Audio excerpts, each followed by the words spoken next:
જય શ્રી કૃષ્ણ પ્રિય દર્શકો। ક્યારેક જીવનમાં થાક એટલો વધી જાય છે કે આપણે સમજતા નથી સમસ્યા સમયની છે કે આપણા મનની। શનિ જ્યારે ભાગ્ય ભાવમાં બેઠો હોય અને ગુરુ દ્વાદશ ભાવમાં દ્રષ્ટિ નાખતો હોય અને અષ્ટમ ભાવ સક્રિય થતો હોય ત્યારે જીવન તમને રોકતું નથી, પરંતુ રિફ્રેશ થવા માટે બોલાવે છે।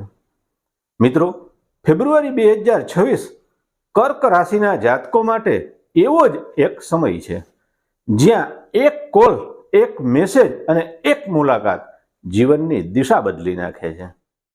મિત્રો, જો કોઈ ખાસ વાતચીત કરવા ઈચ્છતા ના હોય તો પણ થોડું બોલવાનો પ્રયત્ન કરો।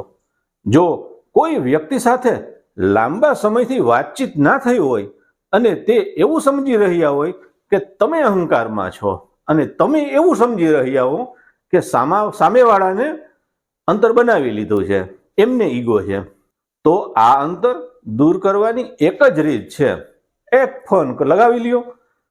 જેઓ સાથે લાંબા સમયથી વાતચીત થઈ નથી તેમને એક મેસેજ છોડી દો। મિત્રો, સોશિયલ મીડિયાના આ યુગમાં બહુ સહેલું છે।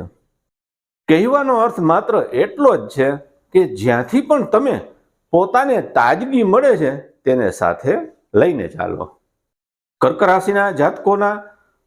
રાશિના જાતકોના સંદર્ભોમાં આ ભૂમિકા કહેવાનો એક જ હેતુ હતો કે તમારા ભાગ્ય ભાવમાં બેઠેલા શનિદેવની સ્થિતિ, દ્વાદશ ભાવમાં બેઠેલા દેવગુરુ બૃહસ્પતિની દ્રષ્ટિ અને અષ્ટમ ભાવ સાથે મુખ્ય ગ્રહોનું જે જોડાણ છે એ તમારા અંદરના તેજસ્વી તત્વોને તાજગી આપવાનો પ્રયત્ન કરી રહ્યા છે। અને જ્યારે પણ વ્યક્તિ રિફ્રેશ અભિગમ સાથે હોય છે ત્યારે તે એક અલગ સ્તરે સ્થિર થવા માંગે છે।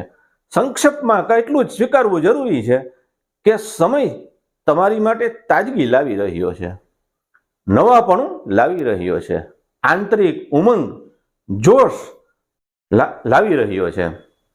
તે સમય સાથે તમારા હસ્તાક્ષર જરૂર કરો।